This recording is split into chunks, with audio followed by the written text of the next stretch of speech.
నమస్తే. ఇదే GA29 సంబంధించి నిరుద్యోగ యువత సమాజ్‌కి కూడా ప్రెస్ క్లబ్‌కి సంబంధించి ఒక సమావేశాన్ని అయితే ఏర్పాటు చేసుకోవడం జరిగింది. మరి ఇన్ని రోజుల తర్వాత మళ్ళీ GA29 రద్దు చేయాలంటూ ఎందుకు బయటకు వస్తా ఉన్నారనే అంశాలను కూడా మాట్లాడదాం. చెప్పండి బ్రదర్, ఎట్లా చూస్తారు? మరి ఇప్పటివరకు ప్రశాంతంగా ఉన్నటువంటి వాతావరణంలో మెయిన్స్ కూడా అయిపోయింది గ్రూప్ 1కి సంబంధించి. మళ్ళీ 29 ఎందుకు రద్దు చేయమంటున్నారు జియో? 5 నెలల పోరాట ఫలితంగా రేపు GA29 డివిజనల్ బెంచ్‌కి వస్తుంది. మేము ఆ రోజు ఎగ్జామ్స్ ముందు కూడా మేము సుప్రీంకోర్టుకి వెళ్ళిన తర్వాత జస్టిస్ చంద్రచూడ్ గారు ఏం చెప్పారంటే, ఆల్రెడీ ఈ కేసు అనేది మీకు హైకోర్టులో ఉంది, అక్కడ తేలిన తర్వాతే మీకు సుప్రీంకోర్టు రావచ్చు అని చెప్పేసి మాకు చెప్పారు. రేపు మా పోరాట ఫలితంగా రేపు రాబోతుంది. మేము ఒకే ఒకటి చెప్తున్నాం కాంగ్రెస్ గవర్నమెంట్కి, మేము తెచ్చుకున్న గవర్నమెంట్ ఇది, మేము కష్టపడితే మీరు రాజకీయ అధికారాలను అనుభవిస్తున్నారు, మీకు అంత సీన్ లేదు, సినిమా కూడా లేదు. ఎందుకంటే రేపు జరగబోయే స్థానిక సంస్థ ఎలక్షన్స్లో అయినా సరే, రేపు జరగబోయే ఎమ్మెల్సీ ఎలక్షన్ అయినా సరే మీరు అతి దారుణంగా ఓడిపోతున్నారు. ఇది మేము చెప్తున్నాం. ఎందుకంటే మమ్మల్ని మీరు ఎంతో ఎక్స్పెక్టెన్స్ ఇచ్చి మిమ్మల్ని తెచ్చుకుంటే మీరు మా కనీసం 100%లో 10% కూడా చేయలేదు. ఇలా సీఎం రేవంత్ రెడ్డి గారు ఊకే పొద్దున్న లేచి ఒక మాట మాట్లాడుతుంటారు, 50,000 ఉద్యోగాలు ఇచ్చాం, 50,000 ఉద్యోగాలు ఇచ్చాం.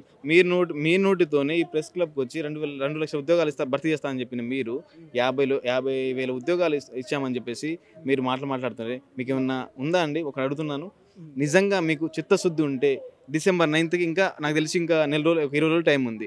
ఆ December 9 లోపు 2 లక్షల ఉద్యోగాలు భర్తీ చేయాలి. 2 లక్షల ఉద్యోగాలు భర్తీ చేశారా మీరు? మీ మనసు మీ గుండె మీద చేసుకుని చెప్పండి. మీరు నిరుద్యోగులకు పాలిట శాపంగా మారిపోయారు. ఎందుకంటే కాంగ్రెస్ గవర్నమెంట్ నిరుద్యోగులకు చేసింది ఏం లేదు. మీరు 50,000 ఉద్యోగాలు ఇచ్చారని కదా, మీరు రండి అశోక్ నగర్ రండి మాట్లాడుకుందాం. 50,000 ఉద్యోగాలు కదా, 10,000 ఉద్యోగాలు వచ్చినా కూడా మేము విజయోత్సవాలకి మేము రెడీగా ఉంటాం. December 9కి వాళ్ళు కాదు, 10,000 ఉద్యోగాలు ఇచ్చినా కూడా మేము విజయోత్సవాలు ఓయూలో, కేఈలో, యూనివర్సిటీలో మేము చేస్తాం. సవాల్ చేస్తా. డిఎస్సిలో 5,000 పోస్టులు తప్ప, 4,500 పోస్టులు తప్ప మిగతా పోస్టులు మేము ఇచ్చామని, అంటే మేము భర్తీ చేసామని వాళ్ళు నిరూపిస్తే మేము అసలు ఈ ఉద్యమాలే చేయం, అసలు ఈ నరసింహనగర్లో ఉన్నాం, వెళ్ళిపోతాం. కనుక మీరు ఓడిపోతే గత ప్రభుత్వం ఇచ్చిన నోటిఫికేషన్లు మీరు భర్తీ చేయడం కాదు, మీరు మేనిఫెస్టో రాశారు 2 లక్షల ఉద్యోగాలు భర్తీ చేస్తా అని చెప్పేసి. గత ప్రభుత్వం ఇచ్చినవి కావు, మీరు ఇచ్చింది చెప్పండి. గత ప్రభుత్వం ఇచ్చి వాళ్ళు లాస్ట్ టైంలో వాళ్ళు ఎగ్జామ్ పెట్టి వెళ్ళిపోయారు. మీరు జస్ట్ నియామక పత్రాలు ఇచ్చారండి. మీరు ఇప్పుడు కనుక ఊళ్ళలో కొడితే అసలు అంటే చీపురు కడత కొడతారు వీళ్ళని. వీళ్ళకి సినిమా లేదు, అంత సీన్ కూడా లేదు. ఈ ఎమ్మెల్యేలు ఒక్కొక్కరు 56,000 మెజార్టీ గెలిచారు. వీళ్ళని చూసి అంటే వాళ్ళ మొహాలను చూసి గెలిచారనుకుంటారు. కానీ వీళ్ళు ఈసారి వెళ్తే కనీసం 20,000 ఓట్లు కూడా రా వీళ్ళకి. రేపు జరగబోయే స్థానిక సంస్థ ఎలక్షన్స్లో మేమే బరిలో దిగబోతున్నాం. కరీంనగర్ ఎలక్షన్స్, ఇది ఎమ్మెల్సీ ఎలక్షన్లో మేమే బరిలో దిగబోతున్నాం. స్టూడెంట్స్ తరఫున ఒకరు నిలబెట్టి మేమే పోటీ చేయబోతున్నాం. అక్కడ మేము కాంగ్రెస్ పార్టీ, ఇక్కడ ప్రతిపక్షం అనేది మేముగా మారిపోయిన వాళ్ళకు. ఇలా ప్రతిపక్షం అనేది ఇలా ప్రతిపక్షాలు వస్తున్నాయని చెప్తున్నారు. ప్రతిపక్షాల పనే అది కదా. మీరు ప్రతిపక్షంలో ఉన్నప్పుడు కూడా మమ్మల్ని వెనకేసుకొని మమ్మల్ని తిప్పించి ఇలా మీరు అధికారం తీసుకొచ్చారు. ఇలా ప్రతిపక్షం కూడా అదే పని చేస్తుంది. వీళ్ళు ప్రతిపక్షం చెప్పడానికి మీరెవరే నాకు అర్థం కాదు. వాళ్ళ పని వాళ్ళు చేస్తున్నారు, మీ పని మీరు చేయండి.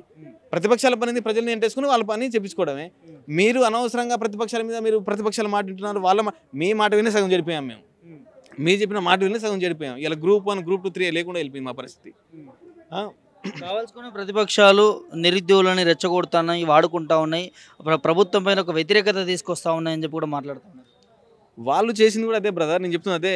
వీళ్ళు కూడా అధికారంలో లేనప్పుడు ఏం చేశారంటే మమ్మల్ని వెంట పెట్టుకుని, ఏదో బల్మూరి వెంకట్ గారు, రియాజ్ గారు మమ్మల్ని తీసుకెళ్ళి ఇలా ఉద్యమం చేద్దాం, ఎంత అంటే బీఆర్ఎస్ ప్రభుత్వం ఇంత అవకతవకలు పాల్పడ్డది కాబట్టి మనం అందరం ఒక ఉద్యమం చేసి కాంగ్రెస్ పార్టీని గెలిపిద్దామని చెప్పిన బల్మూరి వెంకట్ గారు, రియాజ్ గారు ఇలా లేకుండా పోయారు.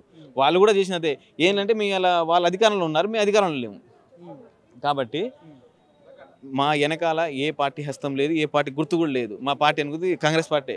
ఇక మేము ఆ ఫోటోలు నేను చూపెడతాం మీకు. ఎందుకంటే కాంగ్రెస్ పార్టీ కోసం బస్ యాత్రలు చేసిన ఫోటోలు సంవత్సరం అవుతుంది ఇక్కడికి వచ్చి ఇదే ప్రెస్ క్లబ్లో బస్ యాత్ర ముగింపు చేసుకుని సంబరాలు చేసుకున్నాం. మీరు నిజంగా చెప్తున్నాం కదా, మీరు నిజంగా విజయోత్సవ సభ నిర్వహిస్తాము, ఓయూలో నిర్వహిస్తాము, కేయూలో నిర్వహిస్తాము, అక్కడ కాదు. మీరు దమ్ముంటే నిజంగా, మీకు నిజంగా చిత్తశుద్ధి ఉంటే అశోక్ నగర్కి వచ్చి విజయోత్సవ సభ మీరు నిర్వహించండి. మీరు దమ్మున్న మోగాలని ఒప్పుకుంటాం అంతే. అంటే ఇప్పుడు నిరుద్యోగి సాటిస్ఫాక్షన్ లేదంటారా రేవంత్ పాలన? 100% ఇది. మీరు రేపు ఎలక్షన్స్కి వెళ్ళండి, రేపు స్థానిక సంస్థల ఎలక్షన్స్కి వెళ్ళండి, ఎమ్మెల్సీ ఎలక్షన్స్కి వెళ్ళండి. మీకు ఇప్పటికే భయం పడ్డది. నాకు అర్థమైంది వీళ్ళకి ఏంటంటే వీళ్ళు ఎలక్షన్ పోవడానికి సిద్ధంగా లేరు. ఏదో ఆ కులగణనో ఈ కులగణనో చెప్పి ఎలక్షన్స్ దూరం పెడుతున్నారు. కానీ వీళ్ళకి దమ్మే లేదు. రేపు కంపల్సరీగా 100% ఎమ్మెల్సీలో కానీ స్థానిక సంస్థల ఎలక్షన్లో కానీ వీళ్ళు ఓడిపోతున్నారు. కాంగ్రెస్ పార్టీ పతనం స్టార్ట్ అయింది, మాతోటి స్టార్ట్ అయిపోయింది. అంటే ఏదైతే గ్రూప్ 1 ఎగ్జామ్తో కాంగ్రెస్ పార్టీ వచ్చిందో అదే గ్రూప్ 1 ఎగ్జామ్ రేపు మాకు అనుకూలంగా వస్తే మంచిది, అనుకూలంగా రాకపోయినా వీళ్ళ పతనం అనేది స్టార్ట్ అయిపోతుంది. అంటే మరి ముఖ్యమంత్రికి ఏం చెప్తావు ఒక నిరుద్యోగ నాయకుడు? ఈరోజు రేవంత్ రెడ్డికి ఒక చెప్తున్నాము, మీరు GO-29 తీసుకొచ్చి అగ్రపు కులాల ఆధిపత్యానికి ఎంకరేజ్ చేసే విధంగా ఉన్నది. ఎందుకు దీని గురించి మీరు మాట్లాడతలేరు? ఒక విధంగా మీరు మాట్లాడితే GO-29 గురించి మాట్లాడాలంటే 55 గురించి మాట్లాడతారు. మీరు 55 గురించి మాట్లాడమంటే 29 గురించి. మిమ్మల్ని మిస్గైడ్ చేస్తున్నారు. మీ కోటరి వర్గమే మిమ్మల్ని మిస్గైడ్ చేస్తుంది. కాబట్టి మీరు ఒకే ఒక మాట చెప్తున్నాను, 29 రద్దు చేసి బడుగు బలహీన వర్గాల అనగబడిన వర్గాల వారికి, జాతుల వారికి న్యాయం చేస్తే మాకు మీరు మేలు చేసినట్టు అవుతారు. మేము కూడా మీకు రుణపడి ఉంటామని చెప్పేసి రేవంత్ రెడ్డి గారు కోరుకుంటున్నాము. ఒకవేళ ఈ 29 రద్దు కాకపోతే పరిస్థితి? 29 రద్దు కాకపోతే డిసెంబర్ ఎలక్షన్స్ అయిపోతాయి, ఎగ్జామ్స్ అయిపోతాయి మాకు.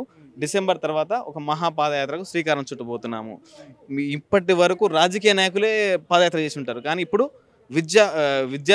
అంటే విద్యార్థులు వాళ్ళ హక్కుల కోసం పాదయాత్ర చేపడుతున్నారు. అంటే ఇది కొత్త తరం చూడబోతా ఉన్నాము. కొత్త తరమే కదా. కాంగ్రెస్ పార్టీ గెలుపు కోసం బస్ యాత్ర చేసినాం, ఇప్పుడు పాదయాత్ర చేయబోతున్నాం. అంటే ఇక్కడ లేని విధంగా తెలంగాణలో ఉంది. పక్క రాష్ట్రాలు ఏమో GO-55 ఇంప్లిమెంట్ చేస్తే వీళ్ళు రాజ్యాంగం కాపాడుతున్నాం అని చెప్పి రాహుల్ గాంధీ రాజ్యాంగాన్ని ఒప్పుకొని తుంగలో తొక్కేస్తున్నారు రేవంత్ రెడ్డి గారు. కాబట్టి కొత్త పద్ధతికి శ్రీకారం చుట్టబోతున్నాము. ఇది మా హక్కుల కోసం మేము చేస్తున్న పాదయాత్ర. కాబట్టి దయచేసి అందరినీ ఆహ్వానిస్తాం, దీంట్లో ప్రతిపక్షాలను ఆహ్వానిస్తాం, కుల సంఘాలను ఆహ్వానిస్తాం, యూనివర్సిటీలను ఆహ్వానిస్తాం, అందరినీ ఆహ్వానించి దీన్ని ముందు తీసుకెళ్లే ప్రయత్నం చేస్తున్నాము. చివరిగా బ్రదర్, ఈ సంవత్సర పాలన విజయోత్సవాలను ప్రభుత్వం అంటా ఉంది, మీరేమో సాటిస్ఫాక్షన్ లేరంటా ఉన్నారు, పాదయాత్ర చేస్తామంటా ఉన్నారు. ఇవాళ నిజంగా ఏరికోరి తెచ్చుకున్న ఈ ప్రభుత్వాన్ని ఇట్లుంటుందని ఎక్స్పెక్ట్ చేసిరా? అసలు ఎక్స్పెక్ట్ చేయలేదు, ఇట్లా ఉంటుందని ఎక్స్పెక్ట్ కూడా చేయలేదు. చాలామంది ఏమనుకున్నారంటే కాంగ్రెస్ గవర్నమెంట్ వస్తే అసలు అంబరాలు సంబరాలు తాకిద్దాం, అసలు మన గవర్నమెంటే, మనం చెప్పినట్టు వింటారు. కానీ ఇది మన గవర్నమెంట్ కాదండి, ఇది రెడ్డి రాజ్యం. ఇది అగ్రకులాల అధికారంతో నడుస్తున్న ప్రజాపాలన ఇది. అసలు బట్టి విక్రమార్క గారే ఒక సభలో ఎస్టీ ఎస్సీ వాళ్ళకి అయితే ఉన్నారో వాళ్ళకి 1:100 ఇవ్వాలని చెప్పేసిన బట్టి విక్రమార్క గారు అదే మాట్లాడమంటే నేను ఎప్పుడు చెప్పినని చెప్పి మాట్లాడుతున్నారు. నిరుద్యోగ వృత్తి ఏది?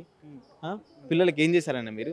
మీరు సంబరాలు చేయాలనుకుంటే రండి, మీరు అశోక్ నగర్కి రండి, ఎక్కడ చేసుకుందాం, మనందరం అక్కడ చేసుకుందాం. అక్కడికి వచ్చిన తర్వాత మీరు చేసుకుంటే మేము గ్రేట్ అని ఒప్పుకొని మేము వెళ్ళిపోతాం. ఇది పరిస్థితి.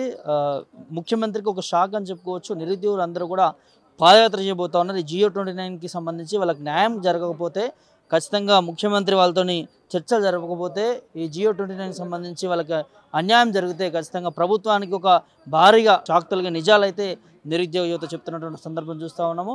ఇప్పుడు వచ్చే స్థానిక ఎన్నికల్లో కావచ్చు, ఇప్పుడు వచ్చే ఎమ్మెల్సీ ఎన్నికల్లో కావచ్చు, పోటీ చేసి ప్రభుత్వం పైన తిరగబడతామని చెప్పి చెప్తున్నటువంటి పరిస్థితి చూస్తూ ఉన్నాం.